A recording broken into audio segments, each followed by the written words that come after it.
इस पे मुझे ये कहना है कि जैसे बाहर के अध्यापक की नियुक्ति यहाँ हुई है, यहाँ के लोगों को तत्काल प्रभाव से इनका स्थानांतरण हो जाए। ये जहाँ जाएंगे उसी तरह से पढ़ाएंगे जिस तरह से यहाँ के बाहर के लोग अध्यापक आकर पढ़ाने का काम करते हैं। लक्ष्मण पांडे जी, आप एक क्रांतिकारी नेता हैं और समाज में गरीब, असहाय और दबे कुचलों की आवाज उठाते हैं। और आप ही के रेवती ब्लॉक क्षेत्र में प्राथमिक विद्यालयों का जो दुर्दशा है आप देख रहे होंगे।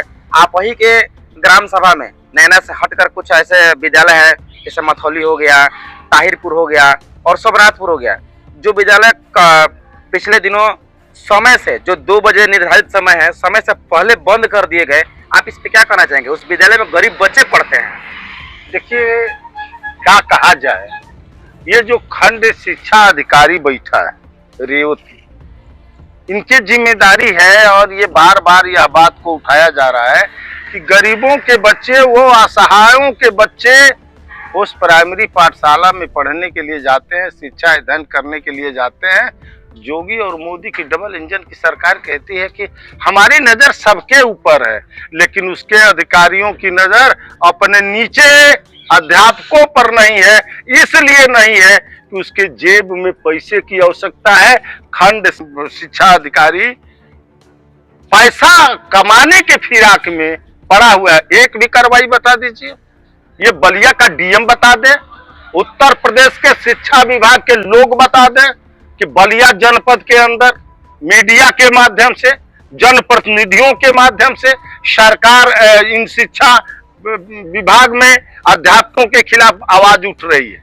क्या लोग पागल हो गए हैं? क्या पागल तो है नहीं, पागल तो हम वहां हैं जहां गरीब झोपड़ियों के औलाद प्राइमरी स्कूलों में पढ़ने के लिए जाते हैं, शिक्षा अध्ययन करने के लिए जाते हैं, और वह अध्यापक टाइम टेबल से, अभी आपने कहा वो आपकी बात सत्य है।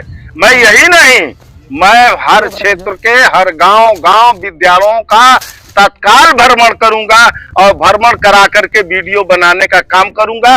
और इससे भी सरकार नहीं चेती तो एक बुद्धि शुद्धि शहीद स्मारक ओसी जूनियर हाई स्कूल के परिसर में बहुत जल्दी करने का निर्णय मैं ले रहा हूं। और उस शुद्धि बुद्धि से भी न माने तो अब जिला कार्यालय, डीएम कार्यालय के सामने इस शिक्षा के सवाल पे एक धरना और प्रदर्शन होने निश्चित होगा। इसको हम लोग बहुत तत्काल, बहुत जल्दी निर्णय लेने जा रहे हैं। खंड शिक्षा अधिकारी द्वारा कार्रवाई तो किया जा रहा है, उन्होंने एक आदेश भी जारी किया हुआ है जिसमें उन्होंने कहा है कि भाई आप समय से अध्यापक लोग विद्यालय जाएंगे। लेकिन आपको क्या लगता है कि अध्यापक लोग समय से विद्यालय नहीं जाते हैं? देखिए, आप सियरन का पट्टा का सवाल सुने होंगे, कहानी लोग कहते हैं कि सियरा का पट्टा मिल गया बा, जहां मन करी तहां चरी। उसी तरह से हमारे शिक्षकों को वो पट्टा मिल गया है कि हम फला स्कूल के अध्यापक हैं, मन करेगा तो हम जाएंगे, नहीं मन करेगा नहीं जाएंगे, सरकार से वेतन हम उठा लेंगे। आप देख रहे हैं, कोई नई बात तो है, ये पुरानी बात है।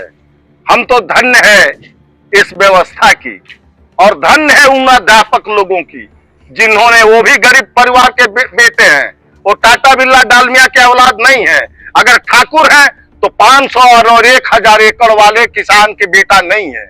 उनके पास भी 2 बीघे 1 बीघे जमीन है, लेकिन वह प्राइमरी पाठशाला में गरीबों के बच्चे जब विद्यालय जाते हैं, उनको पढ़ाने की सोच इनके दिमाग में नहीं है। बस केवल सोच है। वो खंड शिक्षा खंड विकास अधिकारी हो या आपके जिला शिक्षा बेसिक अधिकारी हो, ये सारे अधिकारी पैसा कमाने में धड़ल्ले लगे हैं, कारण कि ये राम राज वाली सरकार है। लेकिन आप इस तरीके से एक खंड शिक्षा अधिकारी पर और बेसिक शिक्षा अधिकारी पर पैसे का आरोप लगा रहे हैं, आपको डर नहीं लगता है? मुझे डर नहीं लगता। हम संघर्ष करना जानते हैं, हम लड़ना जानते हैं। मरना तो एक दिन सबको है यार। शहीद आजम भगत सिंह भी जानते थे कि अब एक दिन हमको फांसी का फंदा चूमना है। हम लोग मार्क्सवादी हैं, लेनिनवादी सिद्धांत को मानते हैं, भगत और चंद्रशेखर के अरमानों का भारत बनाने का संकल्प लेते हैं। हम क्यों डरते हैं? डरने जाए? मरने से हम डरेंगे?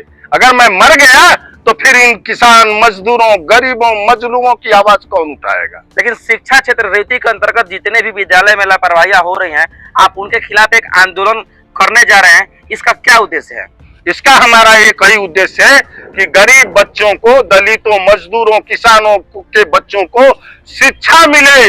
जो मुफ्त में शिक्षा की गारंटी सरकार दे रही है, वह शिक्षा की पढ़ाई पाके हमारा बालक, हमारा बच्चा कुछ तो होनहार हो। इसके बाद भी आपके बुद्धि शुद्धि योग्य कराने के बाद भी यदि अध्यापकों का जो समय से विद्यालय आना जाना वाला प्रक्रिया बदल नहीं जाती है, तो आप क्या करेंगे इसके लिए? आपने कहा कि आप डरते नहीं, आपने कहा कि आप डरते नहीं, आपका कहना गलत नहीं है। गुंडई के बल पे अध्यापक के बन के, और उनकी यही घमंड है कि हम कहीं गुंडागर्दी करेंगे, अत्याचार करेंगे, हमारा कोई विरोध करेगा तो जान से भी मारेंगे, है उनकी मानसिकता, उनकी मानसिकता है। लेकिन हमारा जो संघर्ष करने का मानसिकता है, जो लोकतंत्र में, संविधान में संघर्ष करने का अधिकार है, हम उस संघर्ष के माध्यम से हम इस सरकार का और इन शिक्षक लोगों का आंख खोलने का काम करूंगा और मजबूर कर दूंगा कि वो टाइम टेबल से स्कूल आने और जाने और बच्चों को पढ़ाने का काम करेंगे, वरना आंदोलन तेज होगा। आपने देखा है, अभी 71 दिन का आंदोलन आपने देखा है। यह शिक्षा के सवाल पे यह बहुत बड़ा सवाल है, इस सवाल पे हम बैठने वाले नहीं। लक्ष्मण पांडे जी, शिक्षा क्षेत्र रेवती में लगभग 80% बाहर के अध्यापक हैं और 20% जो है इस क्षेत्रीय अध्यापक हैं। लेकिन कुछ अध्यापकों का कहना है कि जो बाहरी अध्यापक हैं वो तो समय से जाते हैं, लेकिन जो स्थानीय अध्यापक हैं, जिनके घर, जो अपने गृह जनपद में, गृह ग्राम सभा में नौकरी करते हैं, वो समय से नहीं जाते हैं और न समय से आते हैं। इस पे आप क्या कहना चाहेंगे? इस पे मुझे ये कहना है कि जैसे बाहर के अध्यापक की नियुक्ति यहाँ हुई है, यहाँ के लोगों को तत्काल प्रभाव से इनका स्थानांतरण हो जाए, ये जहाँ जाएंगे उसी तरह से पढ़ाएंगे जिस तरह से यहाँ के बाहर के लोग अध्यापक आकर पढ़ाने का काम करते हैं। मैं तो आपसे एक बात बताना चाहता हूँ, ग्राम बलबीर नैना में प्राइमरी पाठशाला में एक जाति का, छोटे कौम जात का अध्यापक है और टाइम से पहले आधा घंटा 1 घंटा पहले आता है। हमने यह तय किया है कि उसको विद्यालय परिसर में हम सम्मान, एक अंग वस्त्र दे करके सम्मान करने का काम करेंगे। अगर इसी तरह से पूरे हमारे अध्यापक से मित्र हमारे सही सलामत हो जाए तो सबको मैं बधाई देना चाहता हूं, और नहीं तो इनके खिलाफ कार्रवाई के लिए जन आंदोलन होगा। हम गांव-गांव जाएंगे और गांवों के गरीबों से मिलेंगे जिनके बच्चे विद्यालय में, प्राइमरी स्कूल में पढ़ने का काम करते हैं। इन सारे लोगों को एकजुट करके आंदोलन चलाने का, मजबूती के साथ काम करने का मैंने निर्णय ले लिया। आंदोलन आप कहाँ करेंगे? देखिए, पहला तो हमारा शुद्धि बुद्धि यज्ञ होगा आपके उसी परिसर में जहां शहीद स्मारक है, और वहीं जूनियर हाई स्कूल खंड शिक्षा अधिकारी रेवती का कार्यालय है, वहां मैं करूंगा। और उसके बाद हम तय करेंगे कि हम बलिया डीएम कार्यालय पे करेंगे कि कहां करेंगे। ये आपस में हम तय करने के बाद वो भी रणनीति बनाने का काम करेंगे।